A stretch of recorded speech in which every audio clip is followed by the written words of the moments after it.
Hello students and welcome back to Vedantu's NCERT Solutions Class 11th and 12th जहाँ पे हम NCERT की सभी एक्सरसाइजेस डिटेल में डिस्कस करते हैं of all the subjects on one single platform। ये क्वेश्चन है आपकी क्लास 11th की केमिस्ट्री की NCERT का सबसे पहला chapter which is some basic concepts of chemistry का क्वेश्चन नंबर 1.26।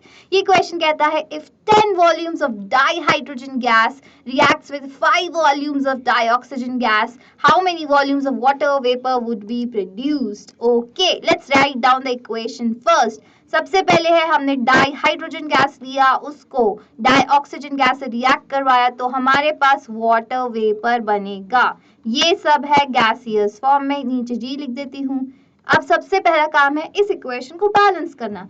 तो हाइड्रोजन 2 है लेफ्ट हैंड साइड में, राइट हैंड साइड में भी 2 है, तो हाइड्रोजन बैलेंस्ड है। अब ऑक्सीजन 2 है लेफ्ट हैंड साइड में, पर राइट हैंड साइड में एक ही है, तो यहाँ पे मैं 2 लगा देती हूँ। इस पे क्या हुआ, हाइड्रोजन चेंज हो गए, यहाँ पे 4 हो गई, तो यहाँ पे भी 2 लगा देती हूँ। तो अब लेफ्ट हैंड साइड में भी हाइड्रोजन हो गए हैं 4। Now the entire equation is balanced. इस बैलेंस इक्वेशन से क्या पता चलता है कि मुझे 2 मोल्स हाइड्रोजन के और 1 मोल ऑक्सीजन का लगेगा to make 2 moles of water vapour.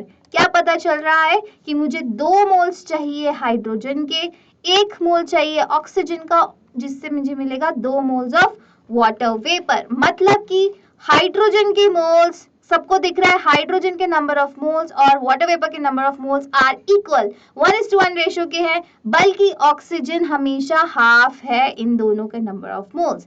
अब आपसे पूछा है अगर 10 volumes of dihydrogen gas reacts with 5 volumes of dioxygen gas, how many volumes of water vapour would be produce. So आप सबसे पहले ये लिख लीजिए अपनी नोटबुक्स में, ये लाइन जो कि है volume of gas is directly proportional to the number of moles।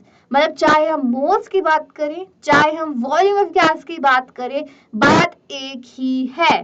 For example similarly hydrogen gas के, या चाहे मैं 2 मोल्स हाइड्रोजन गैस बोलूं, चाहे मैं 2 वॉल्यूम्स ऑफ हाइड्रोजन गैस बोलूं, it is one and the same thing, क्योंकि ये दोनों डायरेक्टली प्रोपोर्शनल एक दूसरे के।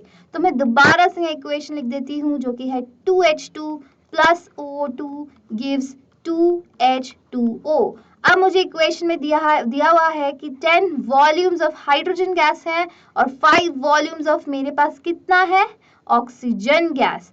ठीक है, तो मेरा कितना वाटर वेपर बनेगा। अभी मैं देख पा रही हूँ कि मेरे को जितने डाइहाइड्रोजन के मोल्स यहाँ लग रहे हैं उतने सेम मोल्स बनते हैं वाटर वेपर के। तो अगर मैंने 10 वॉल्यूम यूज कर लिया तो यहाँ पे ऑब्वियसली 10 वॉल्यूम्स ऑफ H2O मुझे मिलेगा। इसका एक और तरीका है, दूसरा तरीका क्या है, for example let me change the pen colour ताकि आपको अच्छे समझ आए। यहाँ पे 2 10 में कैसे कन्वर्ट हो रहा है, इंटू 5 करके। सिमिलरली यहाँ पे भी इंटू 5 किया है, तो यहाँ पे भी इंटू 5 हो जाएगा, तो 2 इंटू 5 होगा 10, जिससे आंसर आएगा आपका 10 वॉल्यूम ऑफ वाटर वेपर। तो आंसर हो गया 10 वॉल्यूम्स ऑफ वाटर वेपर मुझे मिलेगा जब मैं रिएक्ट करवाऊंगी किसको, 10 वॉल्यूम्स ऑफ डाइहाइड्रोजन को with 5 molecules of dioxygen gas.